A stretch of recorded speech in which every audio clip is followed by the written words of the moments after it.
ഒരു സജീവനാണ് സജീവ് പഠിക്കൽ Malabar tourism council എന്ന് പറയുന്നത് കാസർഗോഡ് മുതൽ പാലക്കാട് വരെയുള്ള ടൂർ ഓപ്പറേറ്റേഴ്സ്, റിസോർട്ട്സ്, ഹോട്ടൽസ്, അതുപോലെ എക്സ്പീരിയൻസ് ടൂറിസം ചെയ്യുന്ന ആൾക്കാർ, അതുപോലെ സ്റ്റോറി ടെല്ലേഴ്സ്, ടൂർ ഗൈഡ്സ്, അങ്ങനെ എല്ലാവിധ ടൂറിസം ആക്ടിവിറ്റീസ് ചെയ്യുന്നവരുടെ ഒരു കൂട്ടായ്മയാണ് മലബാർ ടൂറിസം കൗൺസിൽ എന്ന് പറയുന്നത്.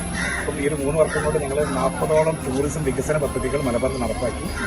MTM എന്ന് പറഞ്ഞിട്ട് മലബാർ ടൂറിസം മീറ്റ് എന്ന് പറഞ്ഞിട്ട് വരുന്ന ഓഗസ്റ്റ് 30-ന് കോഴിക്കോട് ടിയാര ഹോട്ടലിൽ വെച്ചിട്ട് വലിയൊരു എക്സിബിഷൻ നടക്കുന്നുണ്ട്. ആ എക്സിബിഷനിലേക്ക് നിങ്ങളും എല്ലാ യൂട്യൂബേഴ്സും എല്ലാവരും വരികയാണെങ്കിൽ നിങ്ങൾക്ക് മലബാറിലുള്ള അറിയപ്പെടാത്തതും അതുപോലെ വിദേശം ഒരുപാട് വരുന്നുണ്ട് ഒരുപാട് ടൂറിസം ഡെസ്റ്റിനേഷനുകളും ടൂറിസം ആക്ടിവിറ്റീസും എല്ലാം നേരിട്ട് പരിചയപ്പെടാൻ ഏറ്റവും ഒരു അവസരമാണ്. എല്ലാ യൂട്യൂബേഴ്സിനെയും ആ MTM-ലേക്ക് സ്വാഗതം ചെയ്യുന്നു.